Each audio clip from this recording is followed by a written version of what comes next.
Assalamualaikum warahmatullahi wabarakatuh.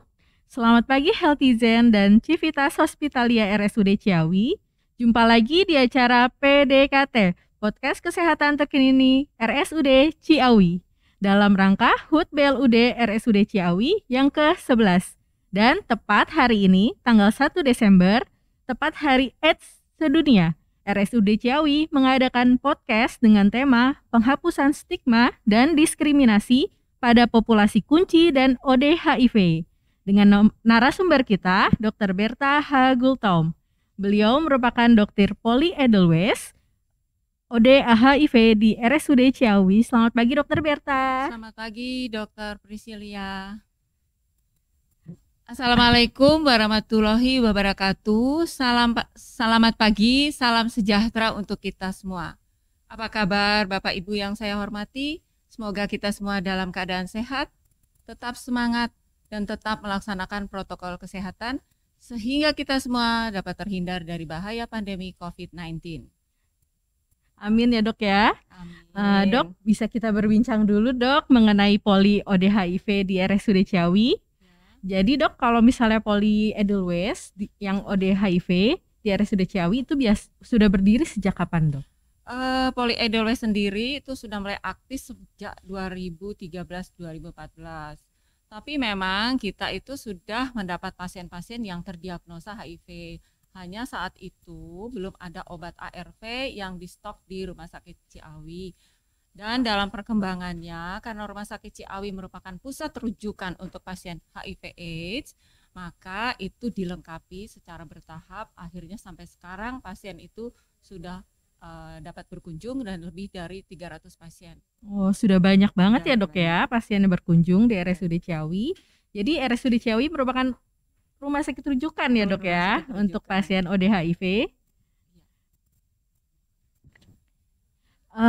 Untuk komunitas di sini berarti namanya komunitas Edelweiss ya dok ya? Pasien-pasien dengan HIV/AIDS. Dan kita mempunyai komunitas, jadi kita ada kelompok dukungan sebaya ya, dengan Bogor Plus. Dulu kita bekerja ada MOU dengan BNN di Lido, tetapi dengan adanya COVID-19 ini agak sedikit terbengkalai. Mudah-mudahan ke depan kita lebih baik lagi. Amin dok ya, semoga COVID-nya cepat selesai, tidak ada lagi. Jadi kita dapat berkembang terus ya dok ya untuk kesehatan di Indonesia ini, terutama di Kabupaten Bogor ya dok ya. Baik, jadi saya mau menjelaskan tentang podcast ini seperti biasa terbagi menjadi 2 sesi, yaitu ada sesi materi dan sesi tanya jawab. Silahkan yang mau bertanya boleh chat di kolom komentar di IG Live maupun di live Zoom dan ataupun komen di feed Instagram. Nanti akan ada 3 pemenang terbaik dari 3 pertanyaan terbaik. Dan jangan lupa untuk nonton podcast kami hingga akhir ya, sehingga dapat mendapatkan hadiah giveaway. Dan jangan lupa untuk follow, like, subscribe, share sosmed media kita RSUD Ciawi. Ada Instagram yaitu RSUD Ciawi_official, Facebook kita ada RSUD Ciawi, Twitter ada RSUD Ciawi.official, dan YouTube RSUD Ciawi. Saya persilahkan Dr. Berta dimulai untuk materi kita hari ini. Perkenalkan, nama saya Dr. Berta Gultom dari RSUD Ciawi, Kabupaten Bogor. Saya biasa melayani pasien-pasien di Polly Edelweiss sejak tahun 2013 ke 14. Hari ini 1 Desember 2021 kembali dunia memperingati Hari AIDS Sedunia, yaitu HAS, untuk menumbuhkan kesadaran terhadap AIDS di seluruh dunia yang disebabkan oleh virus HIV. Dan pada kesempatan pagi ini saya akan mempresentasikan materi dengan judul Penghapusan Stigma dan Diskriminasi pada Populasi Kunci dan ODHIV. Semoga ini bisa bermanfaat bagi kita semua. Sebelum saya masuk materi, kenapa ada stigma dan diskriminasi pada ODHIV dan populasi kunci? Untuk itu saya akan menjelaskan secara singkat dulu apa itu populasi kunci. Slide. Nah, slide. Nah, harapan kita bersama ya break the stigma. Jadi kita mengharapkan tidak ada lagi stigma untuk pasien ODIF, juga tidak ada diskriminasi. Slide. Nah, saya akan jelaskan, mungkin Bapak Ibu-Ibu di rumah sudah mengetahui tentang populasi kunci, tetapi untuk remind kembali, saya akan menjelaskannya kembali.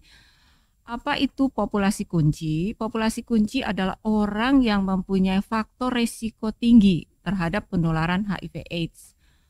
Kunci ini dikelompokkan agar penanganan HIV bisa berjalan dengan terdokumentasi dengan baik. Contohnya yaitu wanita, yang termasuk populasi kunci, contohnya yaitu wanita pekerja seksual, sekarang disebut dengan pekerja seks perempuan, LGBT, lelaki beresiko tinggi, waria, wanita pria, penasun, pengguna jarum suntik, dan LSL adalah lelaki seks lelaki. Slide.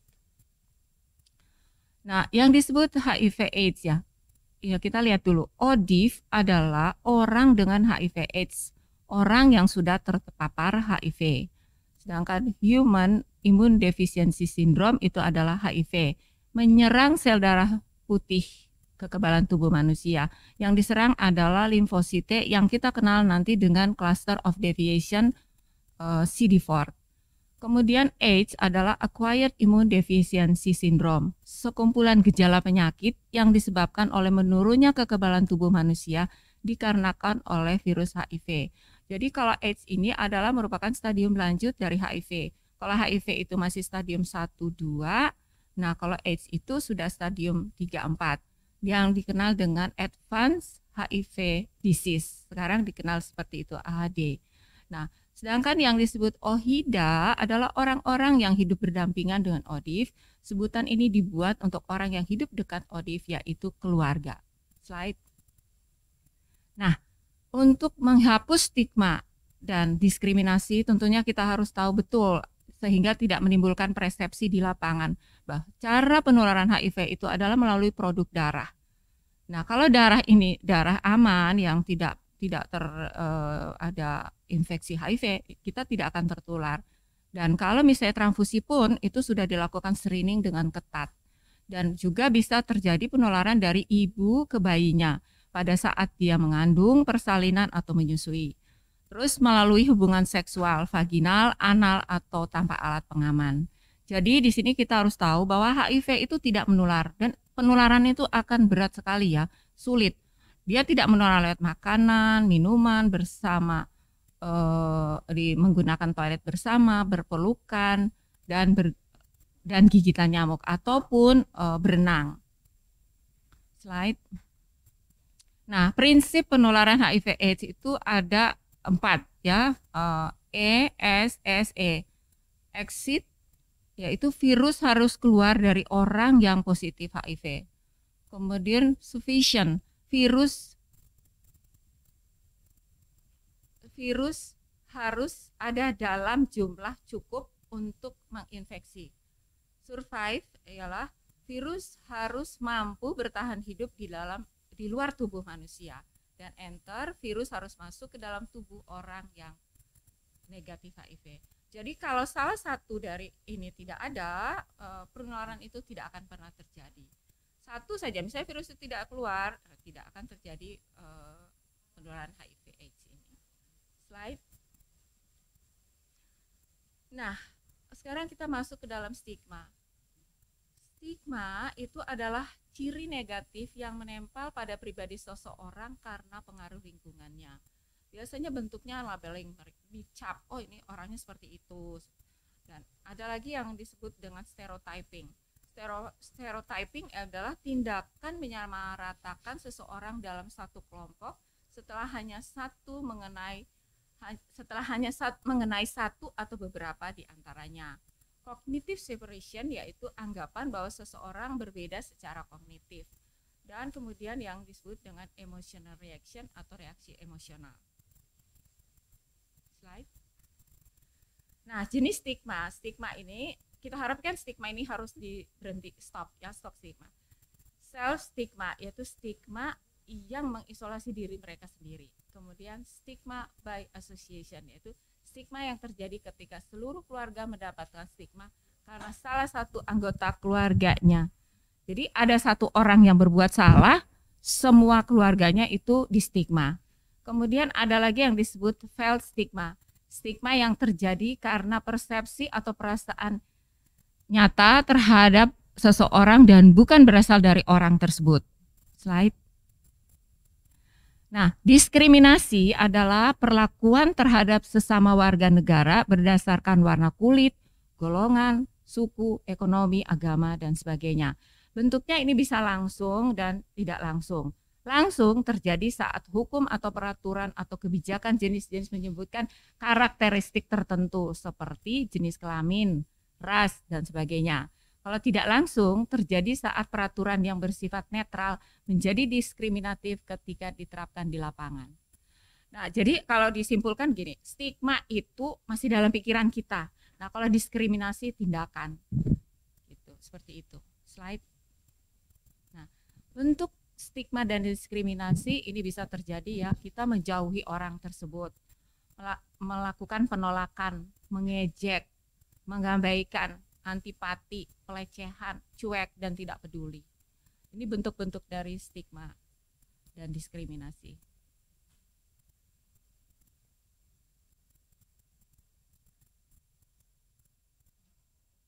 Slide. Faktor yang mempengaruhi stigma terhadap orang dengan HIV. HIV/AIDS adalah penyakit yang mematikan. Kedua, orang dengan HIV/AIDS sengaja menularkan penyakitnya.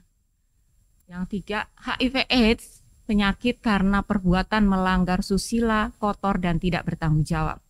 Dan yang keempat adalah kurangnya pengetahuan yang benar tentang cara penularan HIV/AIDS. Nah, kalau seperti yang kita tahu tadi penularan HIV/AIDS tentunya stigma dan diskriminasi akan kita hilangkan. Tetapi kita juga harus tahu HIV/AIDS adalah penyakit yang mematikan. Ini dulu tahun 1987 pada waktu HIV/AIDS betul obat ARV belum kita temukan, memang banyak yang meninggal ya. Nah, sejak tahun 1996 dengan perkembangan ilmu pengetahuan, ARV ini sudah sedemikian pesatnya sehingga ARV itu merupakan obat yang dapat menekan virus, pertumbuhan virus, sehingga dia HIV bukan lagi merupakan penyakit yang menakutkan atau penyakit yang dapat mematikan, tetapi bisa dikendalikan. Nah, orang dengan HIV/AIDS sengaja menularkan penyakitnya. Ini juga tidak benar, seperti pasien kami yang datang berobat di RSUD Ciawi, dia sudah stabil dengan pengobatan. Waktu dia mau menikah, dia tanya sama saya, "Dok, apakah saya boleh menikah? Karena kalau saya menikah, saya takut menularkan penyakit saya kepada istri atau kepada anak saya." Jadi kalau orang dengan HIV/AIDS sengaja menularkan penyakitnya, ini adalah stigma dan diskriminasi. Karena kenyataannya pasien-pasien itu tidak mau menularkan ke orang lain. Nah, HIV/AIDS merupakan penyakit karena perbuatan melanggar susila. Ini juga tidak benar. Karena apa?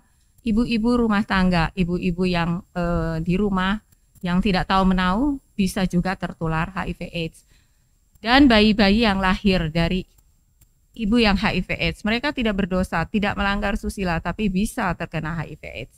Nah, faktor-faktor yang mempengaruhi stigma terhadap orang dengan HIV/AIDS ini bahwa kita harus menghilangkannya. Jadi dia hanya merupakan mitos, dia bukan fakta. Di lapangannya ternyata tidak demikian.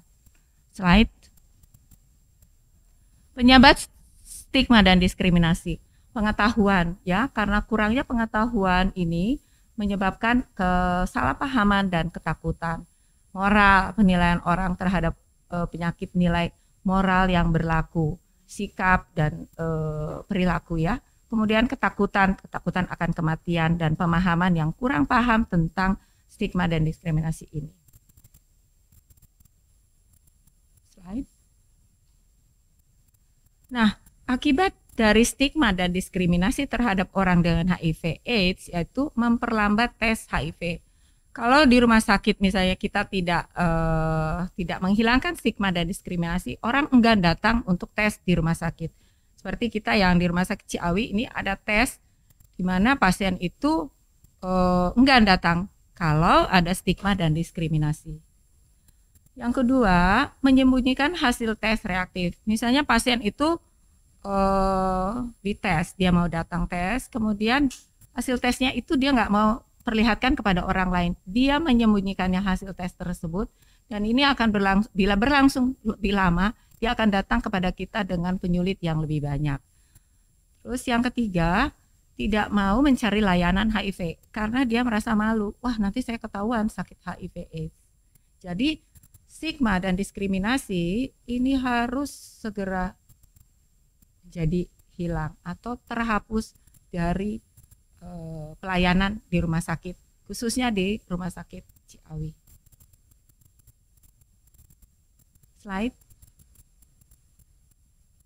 Kondisi lapangan terkait stigma dan diskriminasi di fasilitas pelayanan kesehatan. Slide.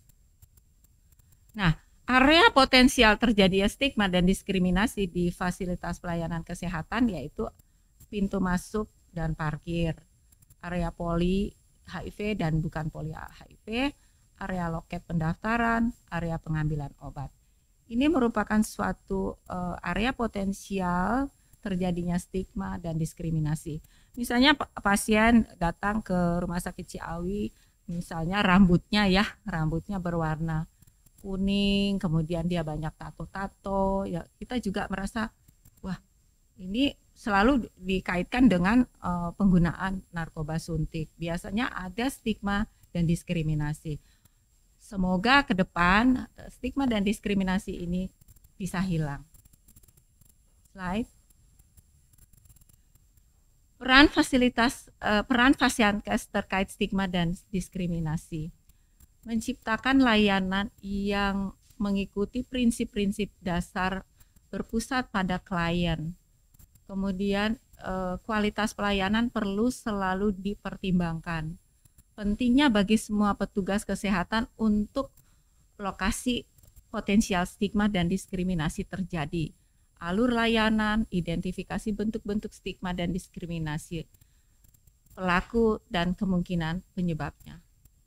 Ini berhubungan dengan peran dan fasilitas pelayanan terkait stigma dan diskriminasi. Slide. Dimensi kualitas layanan. Dimensi kualitas layanan bahwa rumah sakit harus efisien, memaksimalkan penggunaan sumber daya dan menghindari pemborosan. Efektif, perawatan kesehatan berbasis bukti dan menghasilkan kesehatan yang lebih baik sesuai kebutuhan. Aksesibilitas yaitu perawatan kesehatan tepat waktu, masuk akal secara geografis dan disediakan untuk setting di mana keterampilan dan sumber daya sesuai dengan kebutuhan medis. Penerimaan yaitu perawatan kesehatan yang mempertimbangkan aspirasi penggunaan layanan, pencegahan dan budaya komunikasi mereka, dan bersifat adil, perawatan kesehatan yang tidak berbeda kualitas karena karakteristik pribadi seperti jenis kelamin, ras, efisiensi geografis dan status sosial ekonomi. Aman, layanan kesehatan yang meminimalkan resiko dan kerugian bagi pengguna jasa. Jadi rumah sakit mempunyai kewajiban memberikan pelayanan yang efisien, efektif, akseptabilitas, penerimaan adil, aman, bermutu, tidak diskriminatif, yang mengutamakan kepentingan pasien atau pasien safety sesuai dengan standar pelayanan rumah sakit. Slide. Nah, kalau stigma dan diskriminasi ini kita hilangkan, kita harus tahu apa itu populasi kunci yang tadi sudah saya jelaskan, HIV/AIDS, ODIF, cara penularan, prinsip penularan, faktor-faktor yang mempengaruhi stigma dengan pasien dengan HIV/AIDS, dampak stigma dan diskriminasi.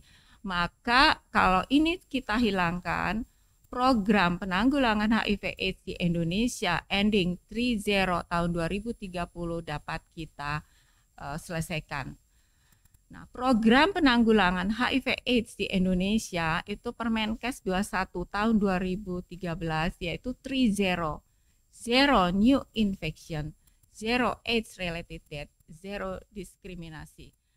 Nah, zero new infection adalah tidak ada kasus baru untuk HIV. Zero AIDS related death, tidak ada lagi kasus kematian karena HIV AIDS dan tidak ada lagi diskriminasi. Semua ini mencakup bahwa 90% orang mengetahui status HIV-nya, ODA yang 90% ODA tahu tentang yang tahu statusnya mau mendapatkan ARV, dan 90% ODA on ARV mengalami supresi viral load. Bulan November adalah merupakan bulan viral load, di mana Rumah Sakit Ciawi ini mendapatkan pelayanan untuk pemeriksaan viral load secara gratis.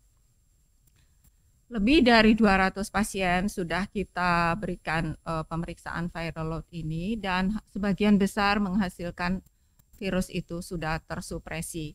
Nah, virus yang tersupresi ini akan membuat seseorang itu tidak menularkan. Jadi kalau HIV itu viral load-nya undetected, berarti untransmittable. Slide. Nah, perkembangan langkah pengobatan ARV di Indonesia.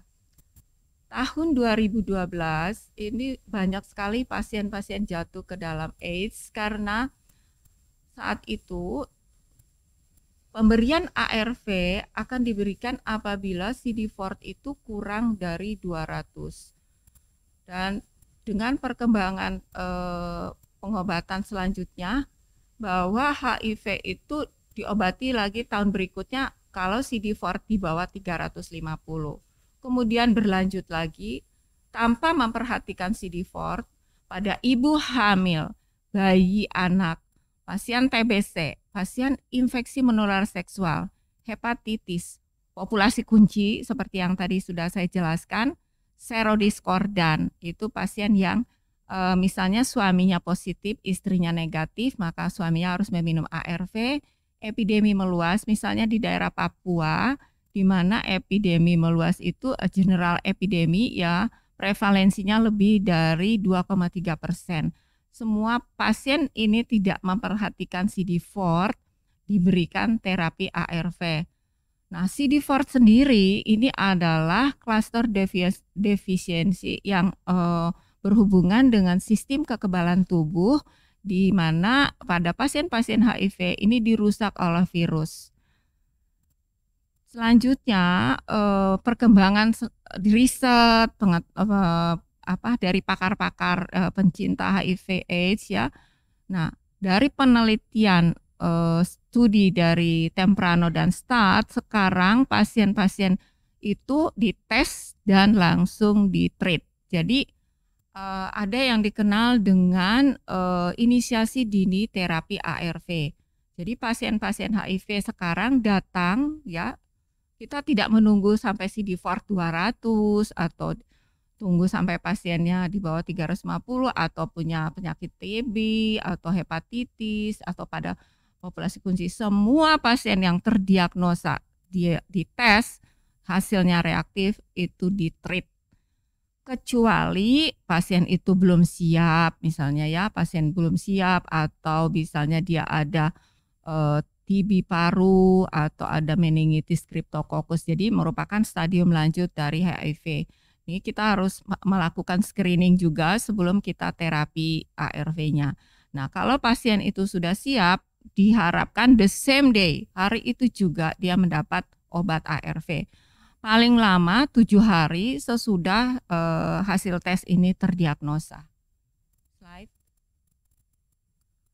Roadmap pengendalian HIV/AIDS. Nah, pada tahun 2012 kita lihat tadi juga ya, itu kalau CD4 di bawah 200 baru obat pasien HIV itu kita obati. Nah, dia dulu itu ada dikenal dengan SUVA, yaitu strategi use of ARV dan juga layanan komprehensif berkesinambungan. Menginjak tahun 2016, guideline untuk pasien yaitu pasien sipilis dan ibu hamil. Kemudian tahun 2018 fast track 90-90-90 seperti yang tadi saya terangkan, Kemudian tahun 2020 90% populasi kunci HIV itu harus dia tahu statusnya. Dan 100% pasien dengan ibu hamil itu dites bayi-bayinya. Pada tahun 2022 triple eliminasi. Jadi semua ibu hamil dia harus dites terhadap HIV, hepatitis dan sifilis. Nah, kita tahun depan ini semua harus sudah kita laksanakan dan menginjak nanti tahun 2027 target 90 90 90. Endingnya adalah tahun 2030 zero new age related death, zero new infection dan zero diskriminasi dan stigma. Slide.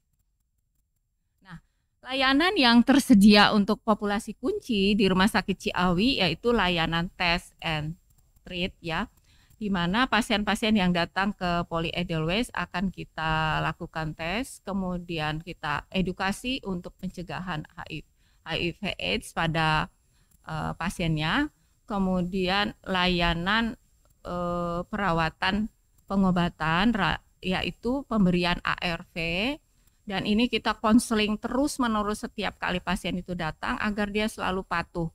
Karena ARV yang diminum bolong-bolong, misalnya hari ini minum, besok tidak, itu akan mempengaruhi virusnya itu akan muncul kembali. Virus itu harus tidak terdeteksi. Memang terdeteksinya itu tergantung dari alat PCR yang laboratorium pakai. Ada yang di bawah 40 kopi masih terdeteksi, tetapi intinya bahwa di bawah 1000 kopi itu virus itu sudah tersupresi. Kemudian juga ada screening, tes, dan pengobatan infeksi menular seksual. Yang keempat, memberikan rujukan klien perempuan ke layanan KB. Yang kelima yaitu screening TBC. Keenam, memberikan rujukan screening dan pencegahan hepatitis. Kemudian screening untuk kekerasan berbasis gender, dan yang ke-8 mempromosikan kesehatan mental. Jadi kalau pasien-pasien populasi kunci datang ke RSUD Ciawi, maka layanan ini sudah tersedia. Slide.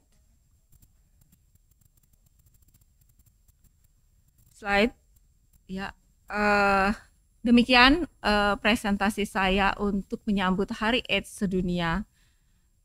Tak lupa saya menyampaikan terima kasih banyak kepada Dinas Kesehatan Kabupaten Bogor, kepada RSUD Ciawi Kabupaten Bogor, EPIK yang sudah memberikan dukungan teknis dan pertemuan koordinasi pelatihan baik online maupun offline, semua teman-teman yang tidak saya dapat sebutkan satu persatu, sehingga acara ini dapat berlangsung. Sebelum saya menutup presentasi ini, izinkan saya untuk membacakan quotes atau kata bijak. Orang dengan HIV/AIDS tidak perlu ditakuti. Mereka adalah orang-orang seperti kita semua dan masing-masing memiliki kisah untuk diceritakan. Orang ini harus dibantu, dipeluk, dan tidak diberhentikan. Kita perlu membuka hati dan pikiran kita kepada mereka, dan kita belajar bahwa kita semua sama. Hidup dengan pasien HIV/AIDS, siapa takut? Sekali lagi, terima kasih banyak. Mohon maaf apabila ada kata-kata yang kurang berkenan. Terima kasih. Terima kasih dokter atas quotes-nya. Kita sudah ada banyak sekali pertanyaan. Saya lanjut ke sesi kedua ya dok. Ya. Sesi tanya jawab. Ini ada banyak banget pertanyaannya. Yang pertama, ini sepertinya pernyataan dok dari senior kita, Dr. Adrian Wulur. Katanya, selamat pagi Dr. Berta, mohon izin, sepertinya peran kepala daerah dan perangkat di bawah dengan lintas program serta LSM yang harus lebih aktif untuk penghapusan stigma dan diskriminasi populasi kunci dan ODHIV. Ya dok ya? Baiklah dokter, terima kasih atas pertanyaannya. Memang masalah HIV/AIDS ini kan bukan hanya untuk pemerintah daerah, karena HIV/AIDS ini merupakan masalah global juga nasional, di mana kita ketahui ini peran serta kementerian, pemerintah daerah, institusi misalnya mahasiswa, pelajar, masyarakat, juga keluarga dan pasien HIV itu sendiri. Jadi ini kita harus sama-sama bekerja, bukan satu orang saja, tetapi kita bersama-sama untuk menghapuskan stigma dan diskriminasi.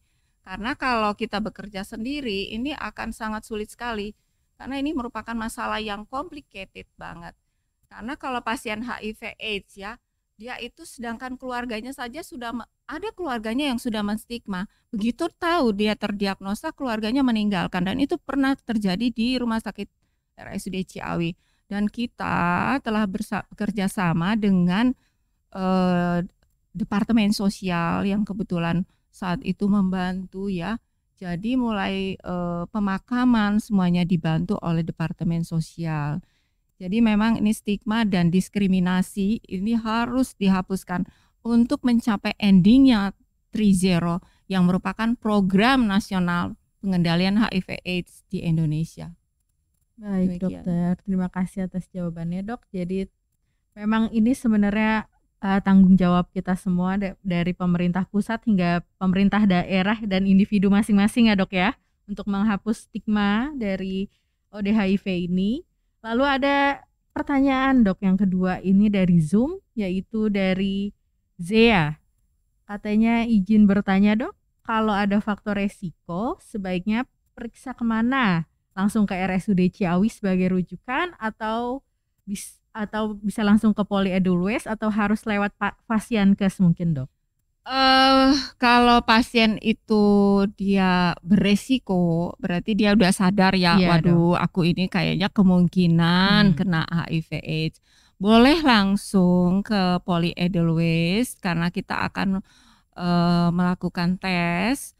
Bisa juga datang ke puskesmas karena sekarang layanan di Kabupaten Bogor itu sudah tersedia memang untuk tes ya.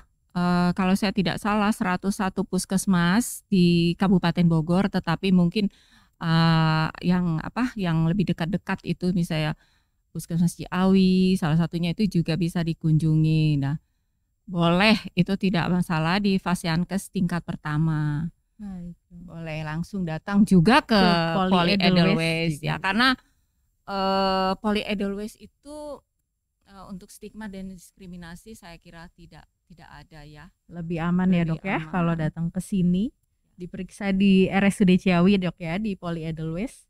Lalu ada pertanyaan yang ketiga dok, ini dari Instagram juga, dari Novnov18. Katanya, halo dokter, saya Novia ingin bertanya, jadi stigma dan diskriminasi terhadap ODHA itu tugas dan tanggung jawab siapa dok? Dan upaya mengurangi stigma terhadap ODHA bagaimana ya dok? Kalau menurut saya sebenarnya tugas kita bersama. Karena kalau tapi mungkin lebih dipoinkan ke pelayanan kesehatan. Kalau petugas kesehatan sendiri mempunyai stigma dan diskriminasi, apa jadinya? Benar. Jadi utama itu kita dulu nih menghapuskan stigma dan diskriminasi. Jadi pasien itu tidak malu dan dia bukan tidak enggan. Jadi dia mau datang untuk menceritakan apa yang dia rasakan ya. Jadi memang stigma dan diskriminasi ini, apapun itu stigma dan diskriminasi tidak dianjurkan. Baik dok. Jadi tugas kita bersama ya. Baik. Ini ada yang pertanyaan keempat dok dari Zoom. Ini ada dari Dewi. Jadi seorang ibu yang terinfeksi HIV, jika ibu tersebut hamil, berapa persen anaknya akan terinfeksi HIV juga dok? Dan apa terapi pengobatan terbaru dari ODHA? Terima kasih dok. Bila seorang ibu itu terinfeksi HIV, berapa presentasinya untuk bayinya? Ya. Nah, kita tahu bahwa kalau pasien ini misalnya ibu itu dia HIV/AIDS ya, pada saat dalam kandungan itu presentase sekitar 5-10%. Saya kurang lebih segitu ya. Kemudian pada saat melahirkan itu sekitar 10-20%, dan pada saat dia menyusui itu sekitar 20%. Jadi persentase untuk penularan dari ibu ke bayinya itu kira-kira 30%. Tetapi kalau ibunya minum obat ARV minimal 6 bulan, jadi kalau misalnya supaya ibu hamil ini tidak ibu hamil yang terinfeksi HIV tidak menularkan ke bayinya, berarti dia harus minum obat minimal 6 bulan. 6 bulan. Kita persiapkan minimal 6 bulan. Nanti kita tes viral load-nya itu terdeteksi atau tidak. Kalau viral load-nya tidak terdeteksi, berarti kemungkinan untuk menular itu tidak. Dan dia tidak ada penyulit misalnya kena paru, TBC paru, atau infeksi oportunistik yang lainnya. Jadi persentase kalau saya boleh menjawab ya, kira-kira 33% bayi yang tertular dari ibu dengan HIV AIDS. Nah, waktu dia menyusui, kita tawarkan kepada ibunya. Kalau dia mau, kan kadang-kadang ada yang gini, dok saya tetap mau menyusui, apapun itu anak saya harus saya susui. Nah memang kita tahu bahwa ASI merupakan sistem imun ya dari kolostrum. Tetapi kalau dia tetap kekeh ya, dan kita sudah kasih edukasi bahwa pasien itu sebaiknya tidak disusui bayinya, maka kita harus bisa memilih. Kita memilih ASI saja atau kita memilih PASI. Nah, kalau dia tidak boleh ganti, misalnya ASI, kemudian kita kasih susu formula, jangan seperti itu.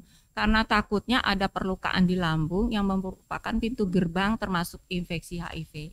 Seperti itu. Baik dok, jadi prognosisnya akan jauh lebih baik ya dok, bila misalnya diobati terlebih dahulu, lebih baik diobati baru setelah itu hamil dan punya anak, itu prognosisnya akan lebih baik dibanding yang tidak diobati terlebih dahulu ya dok ya. Nah pengalaman juga di Rumah Sakit Ciawi ya, bapaknya HIV AIDS positif, ibunya HIV positif juga.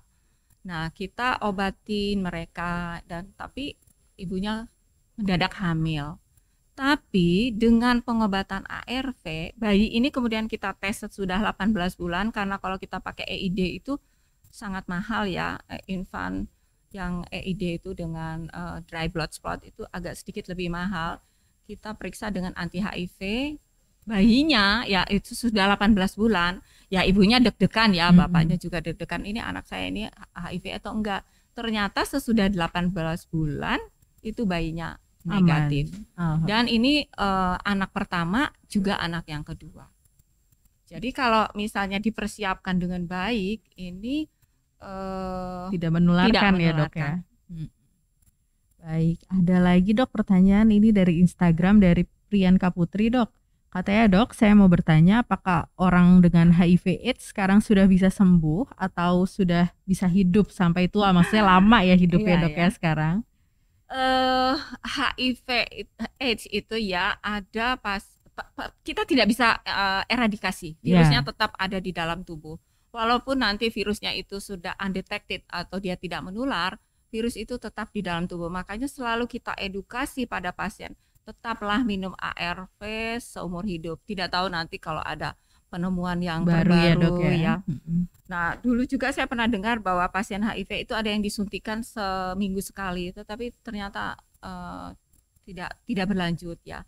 Jadi kita edukasi bahwa pasien itu harus minum obat seumur hidup dengan jam yang tepat. Jadi kita counseling adherence ya. Karena HIV virus ini belum bisa kita eradikasi atau kita musnahkan. Jadi kita tetap minum obat, dan pasien yang sudah berobat di rumah sakit, ada yang sudah tua, ada yang sudah lebih dari 60 tahun. Ya. Berarti sekarang prognosis untuk sembuhnya sih sebenarnya tidak, tapi virusnya bisa dikendalikan, diaktif ya dok ya virusnya. Disupresi. Jadi virusnya itu tidak bereplikasi, jadi dia tidak berkembang ya, tidak berkembang. Jadi diam aja di dalam tubuh kita gitu. Dan kita periksa darahnya tidak ada virusnya.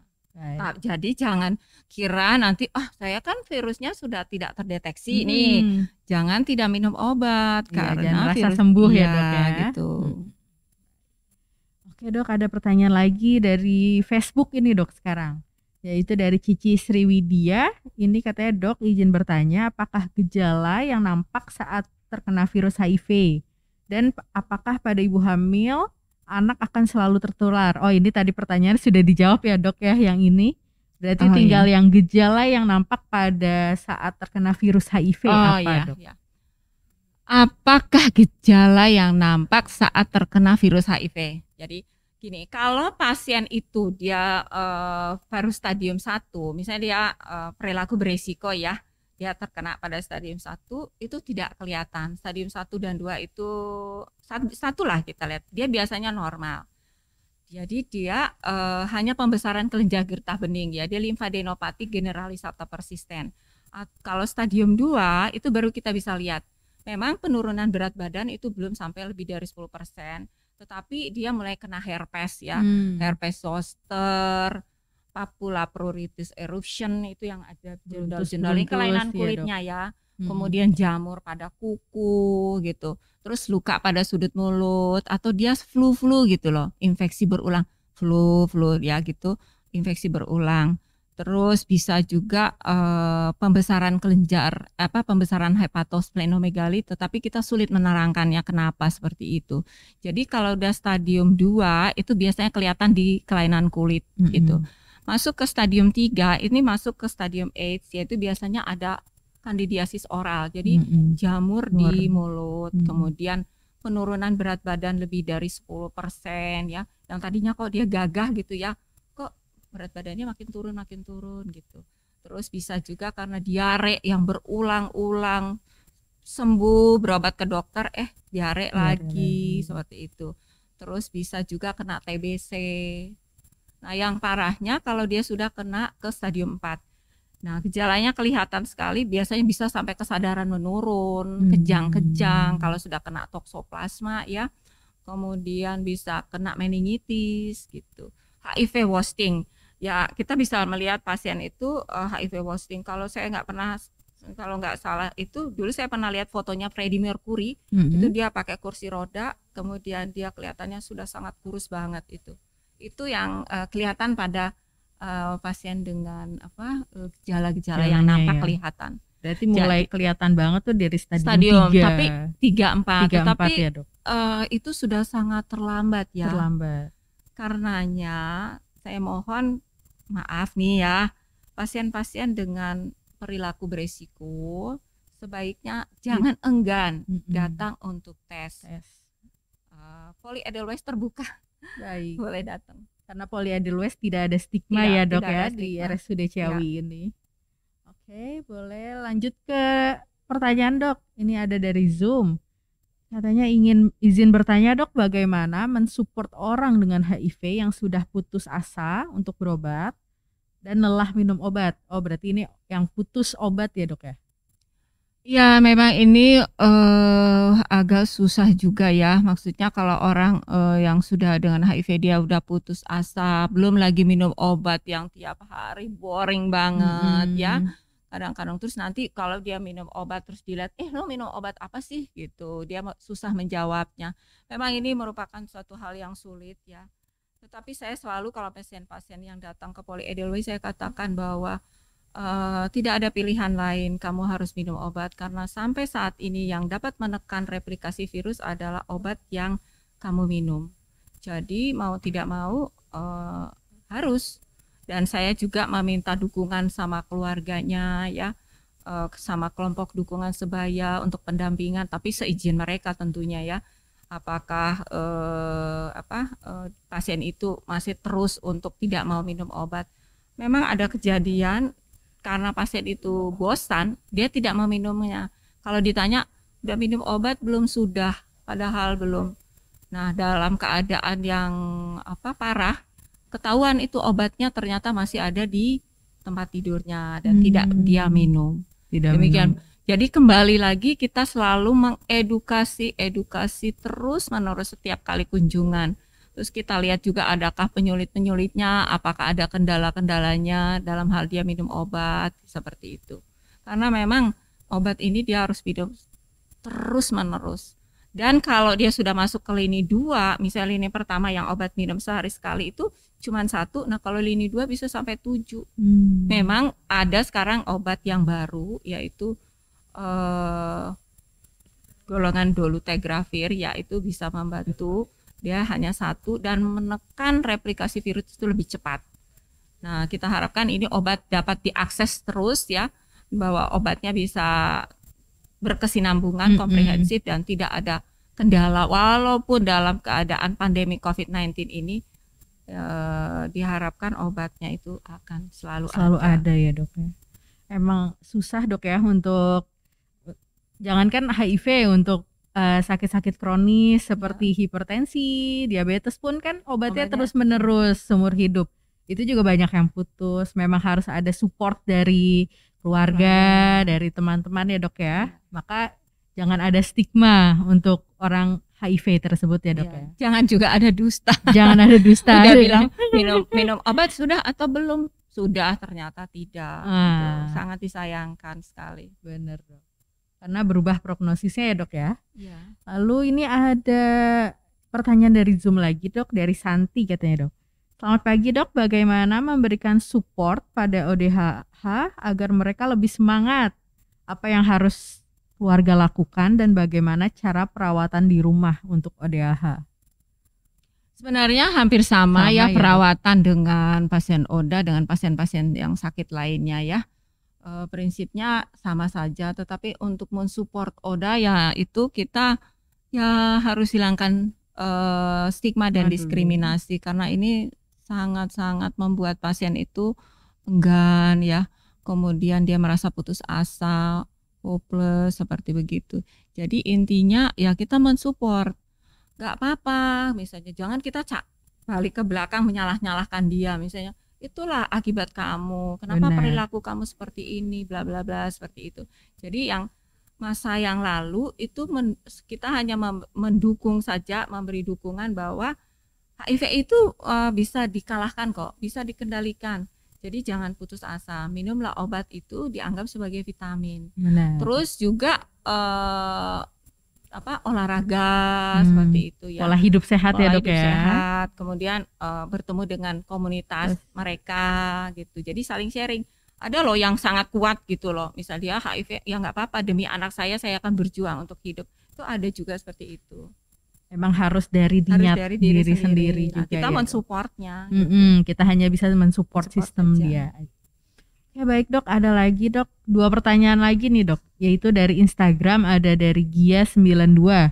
Selamat pagi dok, mau tanya dok, bagaimana cara tahu kita terkena HIV apa tidak? Kalau mau tahu, mungkin datang ke Poli Edelweiss ya dok ya. Datang ke Poli Edelweiss, kemudian kita tes. Ya, jadi pemeriksaan laboratorium di sini kita punya ya. Kalau mau hasilnya kita harus memiliki strategi 3. Kita nggak bisa tes, misalnya tes 1 kali itu kita langsung bilang pasien itu HIV positif. Jadi intinya kita harus tes laboratorium yang namanya anti HIV. Nah, karena itu yang paling murah. Kalau misalnya pemeriksaan PCR itu misalnya viral load itu sedikit mahal ya, karena kita melihatnya dari segi harga, yaitu kita pakai yang pemeriksaan anti HIV rapid test, tes cepat. Jadi biasanya kalau pasien kita kan mau mencapai nih test and treat. Jadi saya biasanya nungguin dia tes, saya tungguin dulu hasilnya. Jadi supaya dia tidak bolak-balik ya. Nanti biasanya dalam 2 jam itu hasilnya sudah ada, seperti itu. Dan kita selalu juga edukasi lagi seperti itu. Jadi intinya kalau mau tahu kita tertular HIV/AIDS atau tidak, ya kita harus tes. Datanglah ke Poli Edelweiss RSUD. Nanti kita kasih pengantarnya langsung ke laboratorium. Same day kita tahu hasilnya. Hari itu juga langsung tahu berarti ya dok ya. Kalau dia reaktif, hari itu juga kita terapi, kecuali ada kontraindikasi ya. Atau pasiennya belum siap atau belum siap untuk minum obat. Tapi kita beri pendampingan kalau dia setuju. Biasanya maksimal 7 hari ya, diharapkan dia sudah mau untuk terapi ARV. Baik dok. Ini dok pertanyaan terakhir, yaitu dari Putra Firzi di Instagram. Siang dokter Berta, mau bertanya, apakah orang yang baru terinfeksi atau tertular itu langsung terlihat ada gejala? Dan kalau ada dan tidak, kapan gejala akan mulai terlihat dan apa saja biasanya gejala awalnya? Oh gini, kalau orang baru terinfeksi HIV dia seperti flu-flu biasa ya. Jadi memang agak sulit ya kita membedakan antara ini dia HIV atau bukan. Biasanya flu-flu biasa ya, kita kayak badan pegal-pegal, demam gitu. Terus sakit tenggorokan gitu. Jadi yang kembali lagi, kalau pernah melakukan perilaku seksual yang beresiko, ya udah datang aja ke Poly Poly Edelweiss, Edelweiss. dicek Gak ya usah dok ya. malu-malu lah ceritakan gitu. Mm-mm. Kita di Poly Edelweiss sama sekali tidak mencari salah atau apa ya. Loh ini ya seperti itu. Jadi eh gejalanya dari awal. Jadi awalnya itu biasanya tidak ada gejala dan gejalanya itu akan timbul nanti bisa antara 7 tahun atau 5 tahun kelihatan. Cuman saya perhatikan ya di yang pasien-pasien yang datang itu biasanya perburukan lebih cepat pada lelaki, seks lelaki sih juga tidak tahu kenapa, tetapi mungkin karena melakukan hubungan, maaf ya dalam tanda kutip ini, di tempat yang tidak semestinya. Jadi biasanya itu kelihatan 3 tahun biasanya sudah langsung memburuk. Bahkan ada pengalaman saya ya, pasien dengan LSL itu dia langsung jatuh ke AIDS baru 3 tahun. Lebih cepat ya Lebih dok ya cepat gitu prosesnya. prosesnya. Jadi memang HIV AIDS ini kalau awal-awal itu nggak terlihat gejala apa-apa, paling batuk pilek, bisa flu yang biasa. Nanti kalau stadium 2 lebih banyak ke Kulit ya dok. Nanti stadium 3 ke TBC, diare kronis. Nah, kalau sudah stadium 4 itu PCP itu ya, yang mana pneumonia berat, sepsis berat dan sebagainya. Nah, itu kalau sudah stadium 3, stadium 4 kita agak sulit. Nah, lebih baik kalau yang memang ada beresiko, datanglah ke RSUD Ciawi untuk dilakukan tes. Nggak usah malu, tidak usah juga merasa enggan gitu. Nah, saya sendiri sekarang dibantu oleh seorang dokter, Dokter Uli. Dokter Uli Marpaung ya dok ya. Kemudian ada Suster Agustina. Kemudian dari pencatatan pelaporan itu ada Wawan. Dan untuk ambil obatnya itu ada di bagian farmasi ya. Nah, jadi kita dalam satu tim, misalnya obat kita itu agak kurang, nah itu udah dikasih tahu dok, ini gimana nih obatnya udah. Sebenarnya memang MMD ya, tapi dengan adanya pandemi ini memang sangat ada kendala seperti itu. Baik. Jadi kalau misalnya ada faktor risiko sebaiknya langsung dicek aja ya dok ya ke Poly Edelweiss kita di RSUD Ciawi ya dok ya. Karena kita di sini tidak ada stigma dan diskriminasi. Oke, baik dok. Kita lihat untuk pemenang giveaway dari 3 penanya ini dok. Ada 3 pemenang, yaitu yang pertama dari Zoom dok, yaitu dari Santi. Lalu yang kedua dari Instagram ada Putra Firzi. Dan yang ketiga ada dari Instagram juga, yaitu Gia92.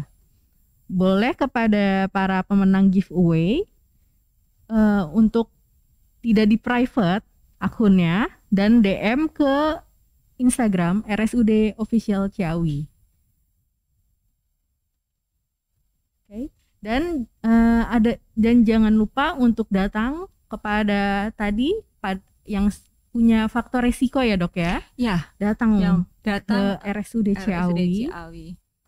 Ada jadwal praktek dokternya, yaitu ada di kami buka di Poly Edelweiss dari Senin sampai Jumat. Baik. Jadi silakan saja datang, pintu gerbang terbuka lebar untuk pasien-pasien seperti yang tadi saya katakan, bahwa untuk pasien populasi kunci itu ada layanannya tadi ya, untuk tes and treat, ARV, untuk screening TBC, screening hepatitis, screening sipilis dan sebagainya. Jadi datang saja, tidak perlu ragu atau enggan ataupun malu. Oke. Boleh pada Senin sampai Jumat ya dok ya, jam 9 sampai selesai. Ada 2 dokter, ada dokter Berta dan ada dokter Uli Ririn Marpaung ya dok ya. Baik, boleh Dok, untuk kesan dan kesannya dari podcast hari ini gimana Dok? Kesan saya dan pesan ya, lebih ke arah pesan. Marilah kita bersama-sama bahu-membahu bergandengan tangan untuk menghapuskan stigma dan diskriminasi sehingga makin banyak populasi kunci yang bisa terdeteksi dengan cepat. Jangan sampai dia sudah datang ke rumah sakit Ciawi dengan stadium 3 atau stadium 4. Karena kalau sudah stadium 3-4 ini akan sangat menyulitkan, termasuk juga ke pasien, keluarga, dan dokter juga. Demikian, terima kasih banyak. Mohon maaf apabila ada salah dan kata. Sekali lagi saya mengucapkan banyak terima kasih kepada Dinas Kabupaten Bogor, kepada RSUD Ciawi Kabupaten Bogor, kepada EPIK yang sudah memberikan dukungan secara teknis, baik itu pelatihan, training of trainer ya, juga pertemuan secara online maupun offline, dan kepada teman-teman semua yang memberi dukungan sehingga tercapainya acara ini. Selamat Hari AIDS Sedunia. Terima kasih. Terima kasih Dokter Berta telah menjadi narasumber kita pagi ini. Sangat termotivasi ya Dok ya untuk para terutama para yang punya faktor resiko ya Dok untuk datang dan berobat. Semoga karena semakin dia cepat berobat, semakin prognosisnya juga semakin baik ya Dok ya. Baik, sekian acara hari ini. Terima kasih telah bergabung di acara PDKT, Podcast Kesehatan Terkini RSUD Ciawi, dalam rangka HUT BLUD RSUD Ciawi yang ke-11, spesial Hari AIDS Sedunia. Jangan lupa untuk follow, like, subscribe, share sosial media RSUD Ciawi. Ada Instagram, yaitu RSUD Ciawi _official, Facebook ada RSUD Ciawi, Twitter ada RSUD Ciawi.official, dan YouTube ada RSUD Ciawi. Oke, terima kasih. Sekian. Assalamualaikum warahmatullahi wabarakatuh.